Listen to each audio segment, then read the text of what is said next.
Eu vou começar essa palavra fazendo uma pergunta que ele falou para Jó. Você se importa que eu te fale algo? Algo que talvez incomode a você sobre o que eu estou falando, mas que é necessário? Você sabe que lá em Jeremias 29:11, a palavra de Deus diz assim, que Deus sabe os pensamentos que ele tem ao nosso respeito, que são pensamentos de paz e não de mal, para nos dar o fim que nós desejamos. E depois dessa pergunta que ele faz a Jó, lá em Jó no capítulo 4, a partir do versículo 1 em diante, ele fala: Jó, quantas vezes você usou aquilo que é a sua fé, usou aquilo que é a sua credulidade, usou aquilo que você entende sobre Deus para animar pessoas que estavam aflitas, que estavam confusas, pessoas que estavam dispostas a desistir, e você foi lá e falou para elas assim: ei, presta atenção, não desiste não, Deus é capaz de fazer, Deus é poderoso para fazer isso acontecer na sua vida. Continua confiando, continua firme. Mas ele faz uma pergunta para Jó que talvez precise ser uma pergunta que atenda o nosso coração. E ele fala: escuta, essa firmeza que você usa para incentivar as pessoas a permanecerem firmes e a continuarem a caminhar, é a mesma firmeza que você usa no tempo daquilo que é a sua aflição? É a mesma firmeza que você usa naquilo que é o dia da sua angústia, quando chega aquilo que é a sua vez? Isso é uma pergunta que nos faz parar para pensar, porque muitas vezes aquilo que nós estamos declarando com a nossa boca não é exatamente aquilo que nós estamos trazendo como confiança e esperança para o nosso coração. Então eu falei sobre 3 pontos muito importantes que eu quero deixar para você, que está lá em Jó 22. A primeira: chega de discutir com Deus. Às vezes você está aí, debatendo com Deus, contendendo com Deus, querendo explicações de Deus a respeito daquilo que você está enfrentando. E muitas vezes eu vou te dizer, Deus não vai explicar para você. E a gente precisa confiar que durante o processo Deus tem um propósito para as nossas vidas e que esse processo é sim muito importante para nós. Então, chega de discutir com Deus. Às vezes você está perdendo tempo aí falando: Deus, por que eu que sempre estou na tua casa, estou na tua igreja, estou te buscando, Senhor, olha, seguir certinho lá a receita de bolo, tudo que estão falando na tua palavra para fazer, eu fiz e eu sou íntegra, eu não quero mal de ninguém, não estou desejando que alguém morra, não quero, que aconteça mal a ninguém. De repente essa situação de aflição acontece na nossa vida, e às vezes a gente tem uma necessidade, dentro dessa discussão que a gente tem ali com Deus, que Ele nos explique, que Ele nos dê uma resposta, que Ele nos dê um porquê de todas as circunstâncias. E a gente fica aí com o nosso coração meio magoado, meio chateado, meio interrogativo acerca daquilo que é Deus. Então, vamos fazer o seguinte: chega de discutir com Deus.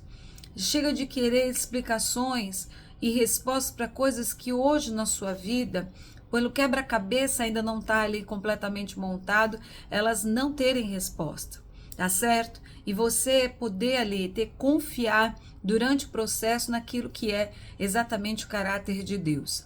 Em segundo ponto, é muito importante a gente deixar que Deus nos diga aquilo que a gente deve fazer.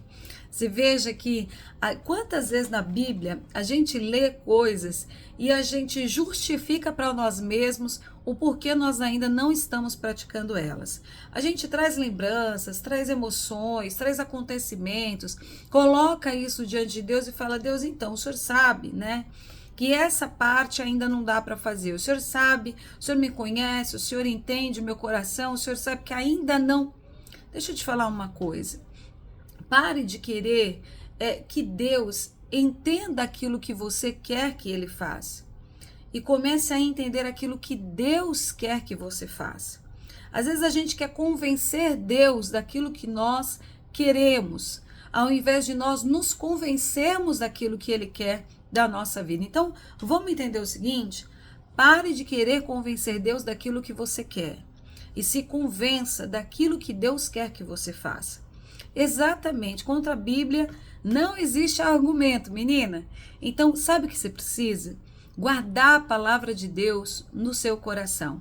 Sabe o que Davi fala no Salmo 119? Que foi bom para ele ter passado pelo dia da aflição e da angústia, para que ele aprendesse a guardar as palavras de Deus, os decretos de Deus no seu coração. E quem sabe é essa oportunidade que Deus está trazendo para você, que é serva de Deus e que está sendo afligida durante esse tempo. Então, faz o seguinte, deixa que Deus fale para você o que fazer. Existem muitas vozes no mundo, nenhuma delas sem sentido. Elas podem trazer muitas informações a você, mas deixe que a voz de Deus seja aquela que vai falar mais forte ao seu coração. E em último lugar, entenda no teu espírito aquilo que é a importância de se limpar de todo o mal.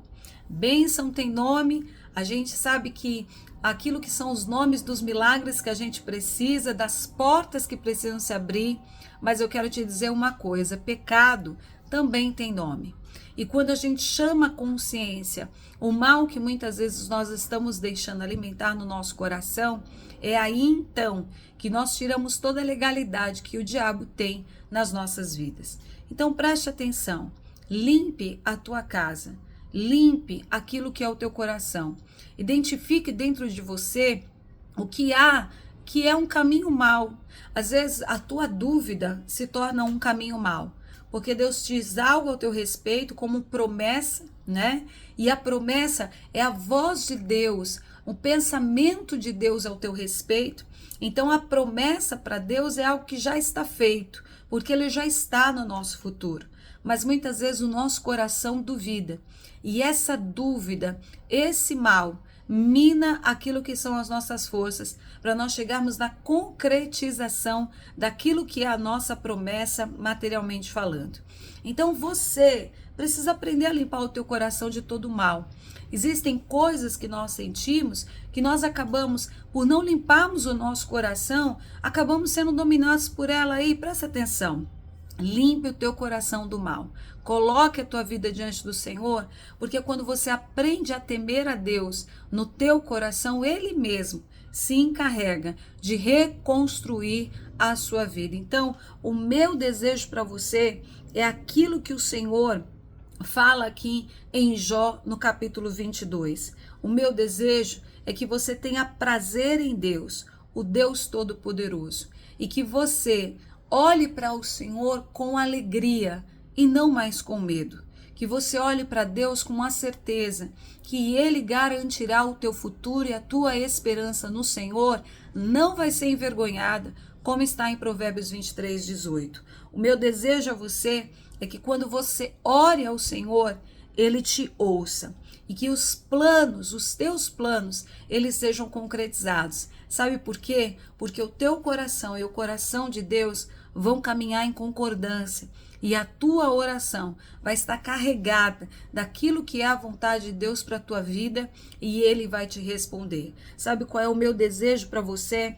É que você decida ter o Senhor nos teus caminhos, para que os teus caminhos sejam caminhos de luz. Que você receba essa palavra no teu coração e que essa palavra possa fortalecer a tua vida, para que você não apenas fale com a sua boca da tua fé, mas que quando a sua fé for provada e experimentada, ela seja um caminho para você de confiança e de esperança em um Deus que não muda jamais. Deus te abençoe.